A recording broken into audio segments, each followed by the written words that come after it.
오늘 우리가 함께 나눌 말씀은 에베소서 3장 14절에서 19절의 말씀입니다. 이 말씀은 사도 바울의 아주 조금 특별한 기도입니다. 바울이 지금 어디에 있느냐면 감옥에 있습니다. 자유롭게 돌아다니면서 교회를 돌볼 수 있는 상황이 아니었습니다. 그런데도 감옥에 갇힌 바울이 이 에베소 교회를 향해서 기도하면서 가장 먼저 구한 것이 혹시 무엇인 줄 아십니까? 여러분 말씀을 읽어보시면 저를 감옥에서 꺼내주십시오. 또는 경제적으로 우리 성도들이 잘 살게 해주십시오. 라고 기도하지 않았습니다. 성도들의 속사람을 강하게 해주십시오.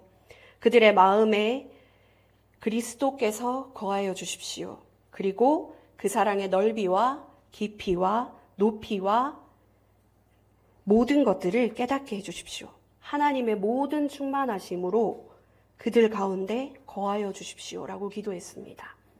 바울은 교회의 가장 중요한 것이 환경이 아니라 내면의 상태라고 말했습니다. 오늘 우리에게도 마찬가지입니다. 우리의 삶에 문제가 없어서 믿음을 바로 할 수 있는 것이 아니라 문제가 있어도 내 속사람이 건강하면 나는 모든 것들을 감당할 수 있습니다. 환경이 좋아서 사랑할 만한 사람을 사랑하는 것이 아니라 내 속사람이 강하기 때문에 그 사람이 어떠하든 나는 사랑할 수 있습니다. 라고 고백하는 것이 오늘 우리가 해야 될 일입니다. 그리스도의 사랑을 깊이 경험하면 우리는 사랑할 수 있습니다. 그때부터 내가 살아왔던 삶이 아니라 새로운 여정이 시작되는 것입니다. 오늘 본문은 우리에게 아주 중요한 질문을 먼저 던졌습니다. 나는 지금 무엇을 위해서 기도를 하고 있는가? 먼저 이 에베소 교회의 시대적 배경을 한번 보겠습니다. 에베소 교회는 어떤 세상 속에 있었던 교회일까요? 에베소는 당시 소아시아의 중요한 도시였습니다. 로마 제국의 아시아 속주에 속하는 도시였습니다. 경제적으로, 상업적으로, 종교적으로 굉장히 중요한 위치를 차지하고 있었습니다. 바울은 이 에베소에서 이미 상당 기간 동안 복음을 전했고 사도행전 19장에 보면 에베소에서 복음이 크게 확장되는 모습이 기록되어 있습니다. 여기는 항구와 교통로를 가진 굉장히 부유한 도시였습니다. 어떻게 보면 예수 그리스도가 필요 없을 만큼 모든 것이 충족한 도시였습니다. 학문과 종교의 중심지이기도 했습니다.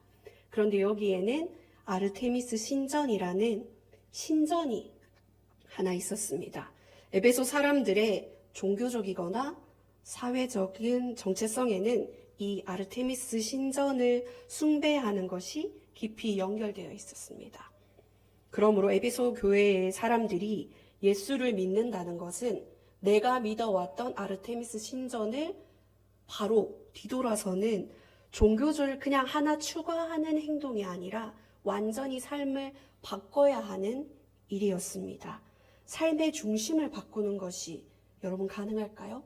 우리는 그리스도인이라 불려서 계속해서 하나님을 고백하는데 내가 갑자기 불교를 바꾸는 거죠. 불가능한 일입니다. 그런데 이곳에서 바울이 이야기합니다. 이 유대인으로 사는 삶과 하나님을 알지 못하는 이방인들의 관계가 어떻게 바뀌어지는지 이야기되고 있습니다.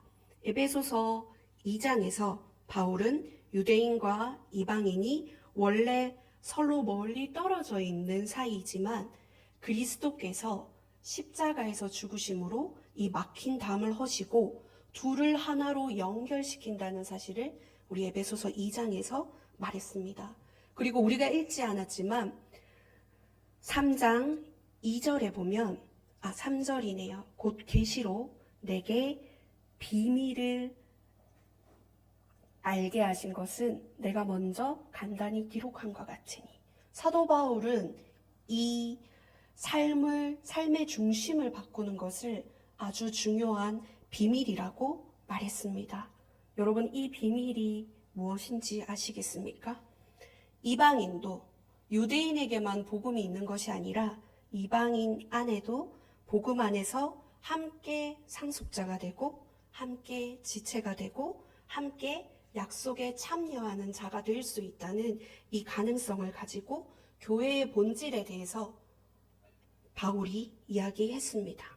우리가 읽었던 말씀으로 천천히 들어가서 말씀을 한번 보았으면 합니다.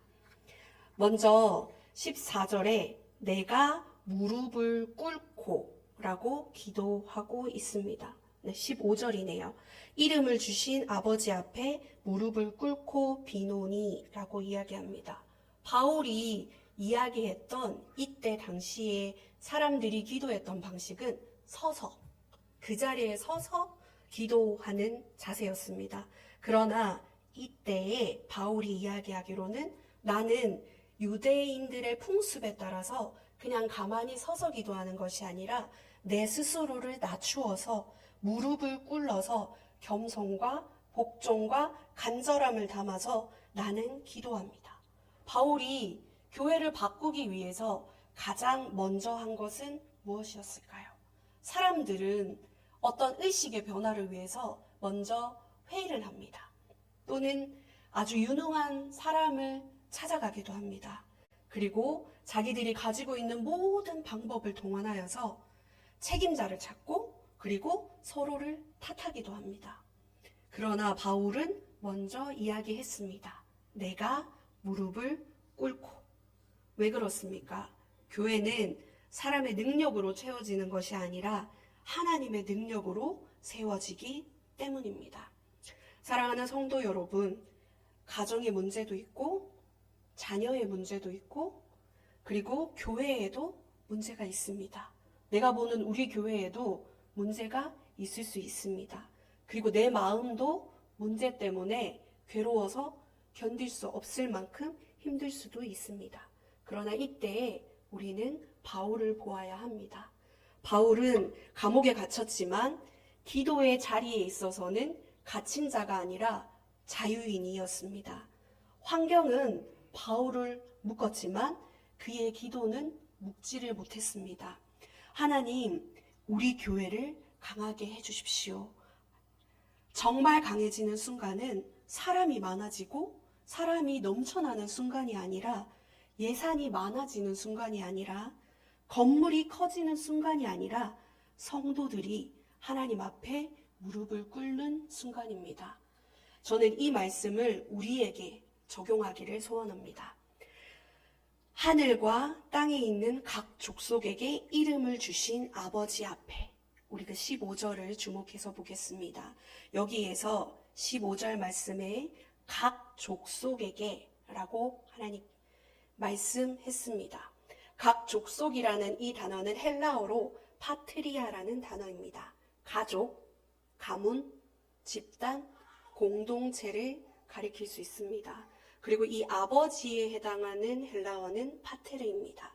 이 파테르와 파트리아가 서로 연결되어 있습니다.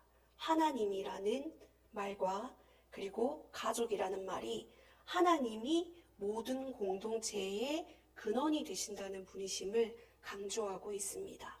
따라서 유대인이나 이방인이 하나님 안에서 서로 하나로 섞일 수 없는 물과 기름 같은 존재였지만 하나님 안에서는 이 둘이 하나의 공동체가 된다는 것입니다. 교회 안에는 서로 다른 사람들이 있습니다. 성격도 다르고 나이도 다르고 출신도 다르고 경제적 형편도 다르고 생각도 다르고 신앙의 배경도 다릅니다. 그런데 교회 안에서 무엇이 우리를 하나 되게 할까요? 하나님 아버지를 모시는 것 때문에 우리는 하나가 될 수 있습니다. 여기 이 교회는 같은 취향을 가진 동호회가 아닙니다.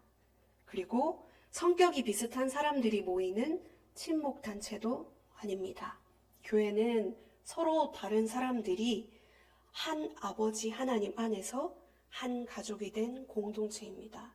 그래서 다르기 때문에 손가락질할 수 있는 것이 아니라 하나님이 나로 하나 되게 허락하셨기 때문에 은혜로 고백해야 되는 공동체입니다.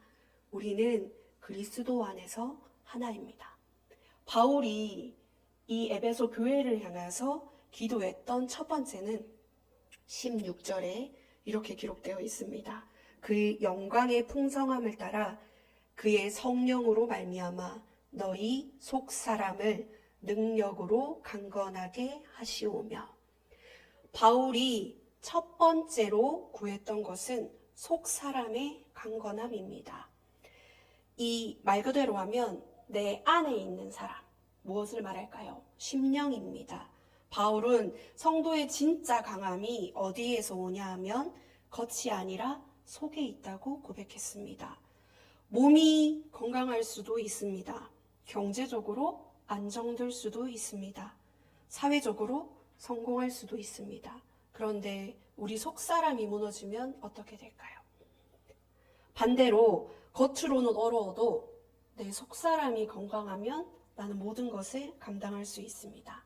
저는 오늘 우리 유치 아동부 친구들과 이 말씀을 나누었습니다. 바울의 심령 안에 성령 하나님으로 하나로 연결되어 있는 이 심령 때문에 바울이 당했던 어떠한 고난도 그를 넘어뜨리지 못하고 단단할 수 있었다고 이야기했습니다. 바울이 감옥에 지금 있습니다. 그리고 매도 맞았습니다. 그리고 고난을 겪었습니다. 어떤 섬에 갔을 때에는 뱀에 물려서 독사에 물려서 죽을 뻔한 일도 있었습니다. 그러나 바울이 흔들리지 않았던 이유는 그의 속사람이 무너지지 않았기 때문입니다. 왜 그렇습니까? 성령께서 속사람을 강하게 하시기 때문입니다. 신앙생활은 너도 힘내고 나도 힘내고 우리 같이 화이팅하자 하는 것이 아닙니다. 성경은 우리에게 너 스스로 강하여져라 라고도 말하지 않습니다. 성경은 성령으로 강건하여 지라고 똑똑하게 우리에게 이야기합니다. 힘으로가 아니라 능력으로가 아니라 하나님의 능력으로 살라는 것입니다. 우리가 읽은 17절 말씀에 이렇게 기록되어 있습니다. 믿음으로 말미암아 그리스도께서 너희 마음에 계시게 하시옵고. 여기 계시게 하신다는 이 말은 살다, 거주하다 라는 말인데 잠깐 들렀다가 오는 방문하는 그런 방문의 의미가 아닙니다. 그 자리에 뿌리를 박고 거주한다는 의미입니다. 예수님, 제 삶의 어려운 순간에 잠깐 오셔서 들렀다가 가십시오 라고 말하는 것이 아니라 예수님, 제 마음에, 제 뿌리에 털을 잡아주시고 그곳에 거처를 해주셔서 내 안에 머물러 주십시오. 강력하게 뿌리 박아주십시오 라고 말하는 순간입니다. 여러분의 마음에는 어떤 사람이 살고 있습니까? 제 마음 안에는 가끔 돈이 살기도 합니다. 그리고 제 마음 안에는 9살 난 아이와 다투는 자존심도 살고 있습니다. 그리고 때로는 혼자의 몸으로 이 모든 것들을 어떻게 감당하지 하는 걱정도 제 마음 안에 살고 있습니다. 그리고 용서할 수 없는, 아직도 용서하고 싶지 않은 미움도 제 마음 안에 살고 있습니다. 그리고 제가 아직 극복하지 못한 과거의 상처도 제 안에 살고 있습니다. 그런데 바울은 이렇게 기도했습니다. 그리스도께서 너희 마음에 거하게 하시옵소서. 예수님이 손님으로 오시는 것이 아니라 주인으로 오셔달라고 이 에베소 교회를 향하여서 기도해 주십니다. 하나님, 제가 힘들 때에만, 제가 어려울 때에만 제 마음속에 거하여 주십시오라고 말하는 것이 아니라 내 상황이 하나도 변하지 않을 때에도 나는 여기에서 새로운 여정을 시작하게 해주십시오 라고 속 사람을 위해서 기도했습니다. 우리가 17절 후반절에 보면 너희가 사랑 가운데서 뿌리가 박히고 터가 굳어져서, 여기에 두 개의 그림이 등장했습니다. 하나는 나무이고 하나는 건물입니다. 터가 굳어져서 그리고 뿌리가 박히고, 이 두 단어는 성도의 삶을 나무와 건물에 비유한 것입니다. 나무에서 가장 중요한 것은 무엇입니까? 영양분을 빨아들이는 뿌리입니다. 건물에서 가장 중요한 것은 무엇입니까? 집안을 탄탄하게 하는 기초입니다. 그러면 우리 신앙에서 뿌리와 기초는 무엇일까요? 여러분은 무엇이라고 생각하십니까? 너무 뻔한 대답이지만 제가 다시 한 번 더 말씀드립니다. 사랑입니다. 사랑 가운데서 뿌리가 박히고 터가 굳어져야 한다고 오늘 바울은 말하고 있습니다. 저 사람이 내가 사랑할 만하기에 사랑하고 품는 것이 아니라 외형적으로 사랑이 없는 교회가 아니라 단단하게 아주 어린 세대부터 나이가 많은 세대까지 서로를 용납할 수 있는 이 사랑이 우리 안에 필요한 사랑입니다. 사랑이 없는 교회는 외형적으로 클 수 있지만 성장하는 교회가 될 수 없습니다. 복음의 본질을 잃어버릴 수 있습니다. 지식이 가득하여도 사랑이 없으면 안 되고 직분이 많아도 사랑이 없으면 안 됩니다. 그리고 봉사를 많이 해도 내 안에 예수 그리스도의 사랑이 뿌리 박혀 있지 않으면 우리는 아무것도 아닙니다. 사도 바울이 18절에 이 넓이와 길이와 모든 성도들이 함께 지식에 넘치는 그리스도의 사랑을 알아야 된다고 이야기할 때 19절 말씀에 능히 모든 성도와 함께 지식에 넘치는 그리스도의 사랑을 알고 그 너비와 길이와 높이와 깊이가 어떠함을 깨달아.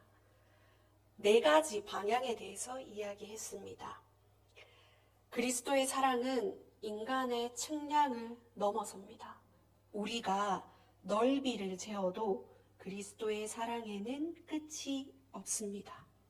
길이를 재어도 끝이 없습니다. 높이를 재어도 끝이 없습니다. 그리고 깊이를 내려가도 끝이 없습니다. 그리스도의 사랑은 우리가 계산할 수 있는 것이 아니라 그리스도의 사랑을 알 때, 그 초월하는 사랑을 우리가 알게 될 때 우리는 그 복음의 신비를 깨달아 알 수 있습니다. 이것을 3절에 비밀이라고 이야기한 이유가 이것입니다. 우리는 그냥 사랑은 알고 있습니다. 그러나 그리스도의 사랑을 다 알지 못합니다. 우리는 사랑을 경험했습니다. 그러나 그 사랑의 깊이를 우리가 다 알 수 없습니다. 우리는 십자가를 뭔지 그릴 수 있고 알고 있습니다. 그러나 이 십자가 사랑이 그리스도께서 나를 얼마나 사랑하셔서 선택하신 일인지는 우리가 다 알 수 없습니다. 오래 알면 알수록 내 시간의 연한이 10년, 20년, 30년, 그리고 90년이 지나는 이 시간까지 와야 이제 알아지는구나. 내가 생각했던 것보다 훨씬 더 크구나 라는 사실을 우리가 깨달아 알 수 있습니다. 중요한 것은 너 혼자만 알아라라고 사도 바울이 조용히 알려주는 것이 아니라 모든 성도와 함께 이 높이와 이 깊이와 이 넓이와 이 모든 것들을 알아라고 이야기합니다.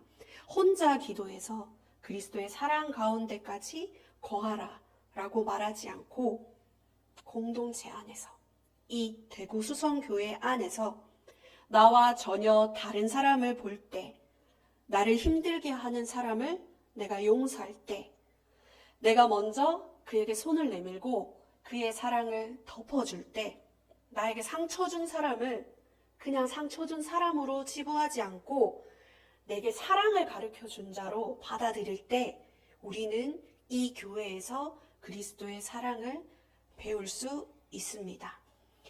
내가 교회 다니면서도 아직도 미워하는 사람 있으십니까? 그리고 아직 정죄의 손가락으로 펼쳐서 편을 가르고 내 생각만 옳다고 주장한 적은 있으십니까? 그리스도의 사랑은 나와 똑같은 사람을 사랑하라고 말하지 않습니다. 그리스도께서 나와 다른 사람을 먼저 받아들이시고 그를 위해서 십자가에 못 박혀 죽으셨듯이 나도 다른 사람을 받아주어야 합니다. 그리스도께서 나 같은 자를 오랫동안 참으시듯이 나도 오늘 나의 연약함을 품으셨듯이 그 사람을 사랑해 주어야 합니다. 사도 바울이 오늘 19절 마지막에 하나님의 모든 충만하심으로 충만하게 하시기를 구하노라 라고 이야기했습니다. 하나님, 성도들이 하나님의 사랑을 조금 알게 해주십시오 라고 말하지 않았습니다. 어떻게? 충만하게, 가득, 더 정확하게 와닿자면 만땅으로, 하나님의 사랑을 만땅으로 채워주십시오 라고 기도하는 장면입니다. 여러분, 우리가 요만큼 하나님의 사랑을 알아서는 용서할 수도 없고 사랑할 수도 없습니다. 내 존재는 요만큼 채워주시는 하나님의 사랑만으로는 충분하지 않습니다. 그래서 저는 주일 아침마다 교사들과 경건회를 하면서 이렇게 기도합니다. 하나님, 하나님의 사랑이 우리 교사 선생님들의 삶 가운데 머리끝부터 발끝까지 충만히 적시게 해주셔서 기울기만 하여도 우리 아이들에게 이 사랑이 전달되게 해주십시오. 그래서 선생님들의 삶을 보고 선생님들의 입술에 나오는 말을 듣고 이 사랑을 알게 해주십시오 라고 이야기합니다. 사도 바울이 오늘 너희에게 충만하게 있기를, 충만하심으로 충만하게 아주 가득 채워주라는 이 말씀은 예수 그리스도를 믿는 사람답게 살아가게 해주십시오 라는 기도입니다. 여러분, 오늘 우리는 에베소서 3장 14절에서 19절 말씀을 통해서 세 가지 질문을 들었습니다. 나는 무엇을 위해서 기도하고 있습니까? 건강하게 해주십시오. 내 사업이 흥하게 해주십시오. 자녀가 잘 되게 해주십시오. 내가 지금 미칠 것 같은 이 문제에서 나를 꺼내주십시오 라고 기도하십니까? 그러나 이것은 중요한 것이 아닙니다. 내 속사람을 강하게 해주십시오 라고 여러분이 기도합니다. 하나님, 상황은 바뀌지 않지만 환경보다 제 마음을 제발 바꾸어 주십시오. 문제를 이길 수 있는 내 속사람을 강하게 해주십시오 라고 여러분이 기도하셔야 됩니다. 두 번째, 내 마음의 주인은 누구입니까? 내 마음 안에 필요할 때만 예수님을 찾는 것이 아니라 그리스도께서 내 마음 안에 거하시기를 기도하셔야 합니다. 예수님을 손님으로 모시지 마십시오. 내 가정의 주인으로, 내 물질의 주인으로, 내 자녀의 주인으로, 그리고 내가 다니는 직장의 주인으로. 나는 연수가 90이지만 그러나 내게 남겨진 이 미래를 위해서 내 미래의 주인이 되어주시기를, 또 매일매일 넘어지는 내 감정의 주인이 되어주시기를, 그리고 내 인생의 주인이 되어주시기를 여러분이 고백하시기를 소원합니다. 세 번째, 나는 그리스도의 사랑에 얼마나 깊이 뿌리 내리고 있습니까? 여러분의 이 질문 앞에 서셨으면 합니다. 예수 그리스도는 우리가 죄인 되었을 때, 우리가 하나님을 떠났을 때, 우리가 연약했을 때 먼저 우리를 사랑하시고 십자가에서 못 박혀 죽으셨습니다. 예수 그리스도를 내 가슴 안에 모신 사람에게는 이전과 다른 새로운 여정이 준비되어 있습니다. 그래서 그 여정이 비록 감옥에 갇히고 어려움을 당하고 환난 가운데 있을지라도 굳건하게 흔들림 없이 내 속사람을 바로잡으며 앞으로 내디딜 수 있습니다. 내 눈앞에 길이 펼쳐지지 아니할지라도 강한 내 속사람을 붙들고 오늘도 앞으로 나아갈 수 있습니다. 바울이 교회를 향하여서 기도했던 것처럼 저도 여러분을 두고 바람이 강하게 불면 뿌리 깊은 나무와 뿌리 얕은 나무가 서로 구분되듯이 여러분의 삶이 구분되기를 간절히 소원합니다. 우리 함께 기도하도록 하겠습니다. 주님, 제 삶의 겉모습보다 속사람을 강하게 해주십시오. 제 마음에 잠시 머무시는 분이 아니라 제 마음의 주인으로 거하여 주십시오. 제 신앙이 지식에만 머물지 않고 머릿속에 있는 신앙이 아니라 사랑에 깊이 뿌리 내리게 해주십시오. 그래서 나와 함께하는 내 옆의 성도와 함께 그리스도의 사랑의 넓이와 길이와 높이와 깊이를 알아가게 해주십시오. 마침내 하나님의 모든 충만하심으로 충만하게 오늘 우리 삶 가운데 임재하여 주시기를 간절히 소원합니다. 예수님의 이름으로 기도드립니다. 아멘. 다 함께 찬송가 300장 함께 찬양하겠습니다.